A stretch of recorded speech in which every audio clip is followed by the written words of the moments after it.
Alpha Lab Sector 3 contains the secondary cooled control system for the molecular fuel storage compactor. Waste material from the MFS system is also processed here, and sent to the recycling plant for post-refinement and disposal. Alright, and we are back, ladies and gentlemen, with more Doom 3. We're gonna start off by shooting those two guys, one in the chest and the other in the shoulder, just to let them know, hey, how's it going?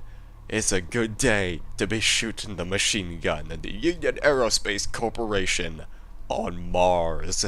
We're off to a bit of a chaotic start compared to most levels where it was kind of calm before the storm, and we're just gonna toss a couple grenades over in that direction, hopefully get rid of that god, and also that imp on the ceiling who's... oh, he's not gonna get hit by that. Well, instead I'm just gonna kill him with my pistol because he's taking his sweet time actually reaching us, as you can plainly see. And if you look to the left of you, turn back. But I can't. You can't go backwards in this game. If I tried to look at the button over here, well, it says it's transfer successful. We can't interact with it anymore. Our path has been determined. There is no turning back. So, we are going to instead go to this corridor and spawn that guy. That's who I was waiting for. We will shoot him with our gun, and also shoot the spiders as well. We're pretty much just pest control at this point, getting rid of all the household critters that the Union Aerospace Corporation simply does not need. And also occasionally witness spiders taking 3 bullets instead of 2. Like, spiders' hitboxes are a little bit odd. They are essentially just all heads with a bunch of legs, but on the occasion, they take a bit more damage.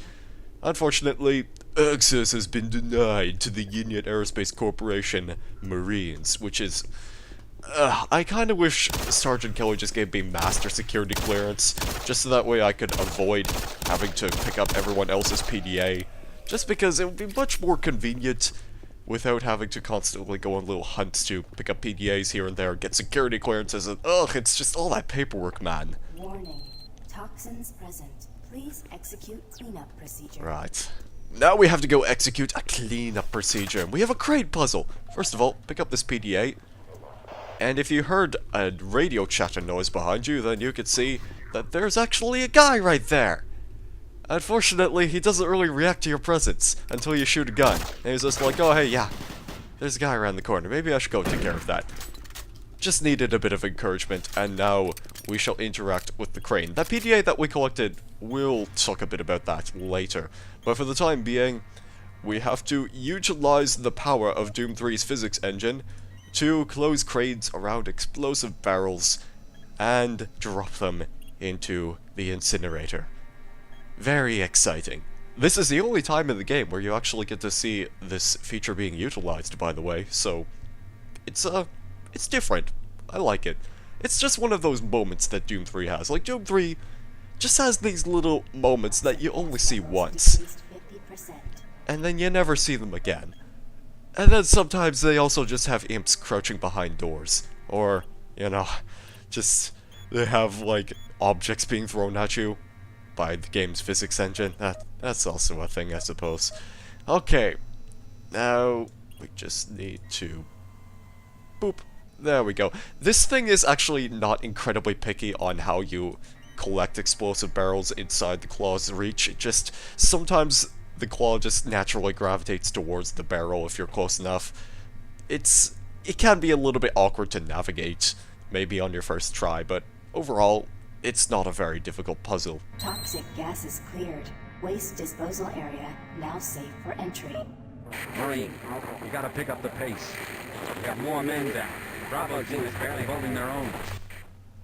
Sarge advises that I should probably go pick up the pace, but I feel instead more inclined to stare at my shotgun for a while, even though the new objective text box was hovering over it, because I wanted to kill that guy. That guy has a very specific enemy spawn timer, where if you leave this room before, well, if you leave this room even after you've just completed the crane puzzle, then that guy will never spawn, because he's meant to spook you. That's a bit of a silly timed enemy spawn. Anyhow, death is coming! Also, keycard. And in the back room over here, we find the storage with a whole bunch of explosive barrels, and that can only mean one good thing, and that is we get some chain gun ammo out of that, and George Putis's PDA! Now, George Putis does not actually have a locker combination for this cabinet because he's an incompetent employee and he keeps forgetting. That's why the PDA we picked up in the Crane's control room by Mark Labia suggests that all of the codes in this entire sector, this whole level, use the code 123 to open it up. So, bear that in mind, we will have to use that code a number of times. Raise cargo storage platform, once you press that button, that's gonna cause that to rise up. And you could see that zombie security guards tend to make poor decisions on where they are positioned. So there's one more enemy spawn that we need to take care of, and it occurs once you exit this room. And I think the stipulation is that you need to pick up all of the items in this room before these enemies spawn, so I'm just gonna test this theory out. Yeah, there we go. So if you... That was an intelligent decision on my part. Let me just run back a little bit, make sure I stay out of the way of that explosion.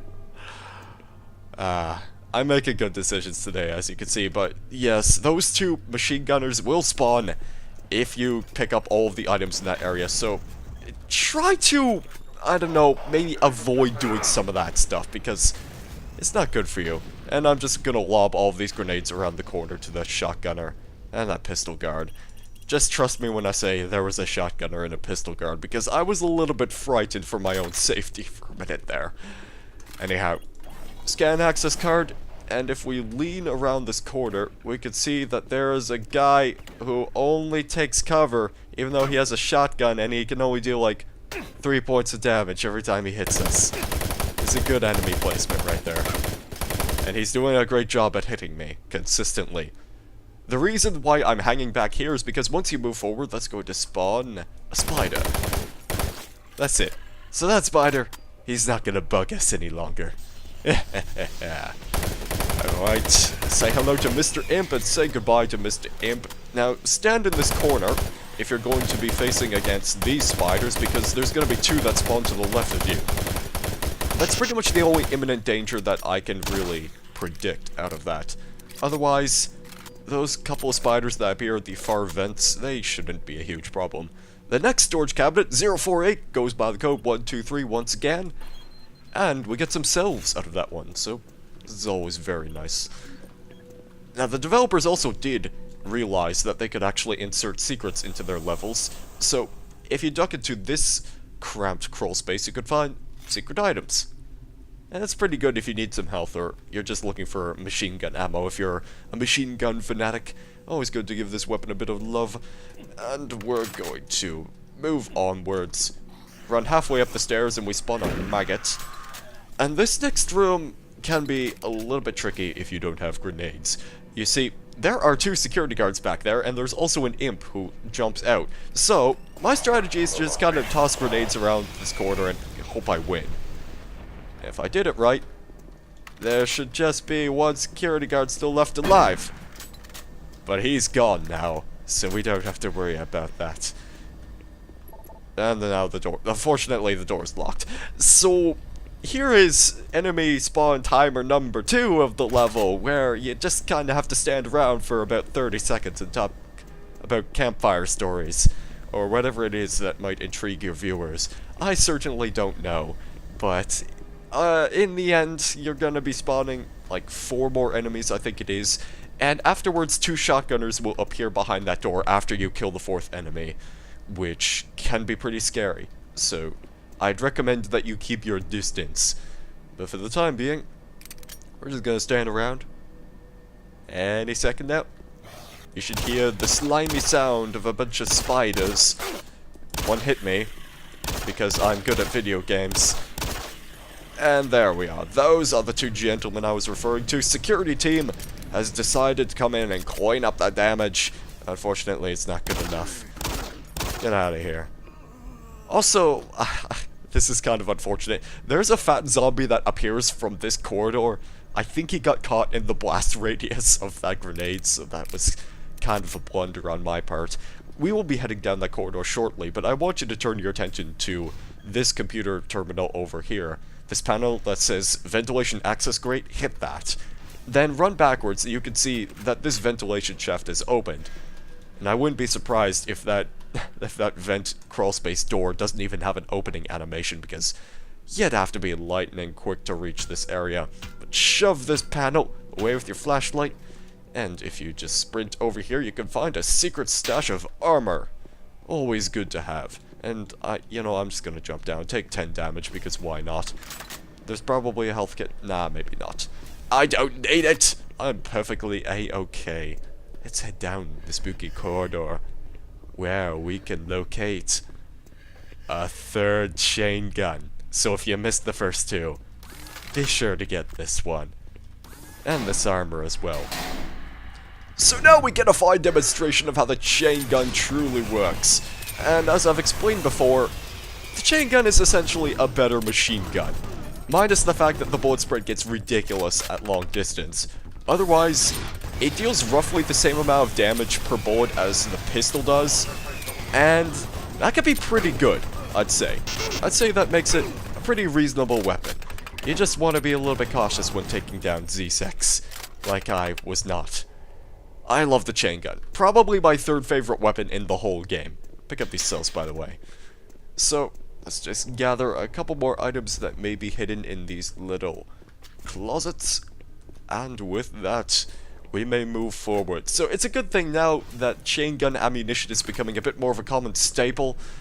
And we'll be able to use our chain gun from time to time, which is really all that I ask for when I play Doom 3. Because chain guns are awesome. Especially this one, because it is just super powerful. As usual, when using the chain gun, you want to aim for the head of your targets. Like so. Because you'll be conserving a lot more ammunition in the end, and that's valuable ammo on your build. Afterwards, once you kill that imp, you're going to spawn a whole bunch of maggots, including... Actually, I wonder if I could kill this guy. No, he's running the other way. I wanted to see if I could kill him with the explosive barrel, because that's one thing I should do more often, is use explosive barrels against my targets. So, we've reached the heavy water runoff room, according to the game, and this fight can get a little bit tricky. There are 2 Pinky Demons in this area, and if Pinky Demons scare you, then you may have a difficult time with this one. After you kill the first 2, then that spawns a third one, but he's no threat because he has to play a little rawr animation. Then the room glows red and all spooky and all that stuff. But it really is just 2 imps. They're just here to let you know, hey, you killed the Pinky Demons, good job. That's it, they were just there to congratulate you. Now, it's at this point where I believe that the developers realized that spawning more enemies would be too taxing on the engine, so they just decide to throw objects at the level, in the level at you. And you can see, yeah, that's actually damaging me. This little cabinet right here just did like 1 point of damage. And, yeah. Those enemies may very well just kill you if you have literally no health left. Just figured I'd warn you about that one. And the final storage cabinet. Once more, code is 123, and it's important to pick this one up because chain gun ammo. Look at all that lovely chain gun ammo we have. We're gonna find some great use for the chain gun next level. Unfortunately, that is the end of this level, so we are going to have to say our goodbyes to Alpha Labs Sector 3. So, goodbye.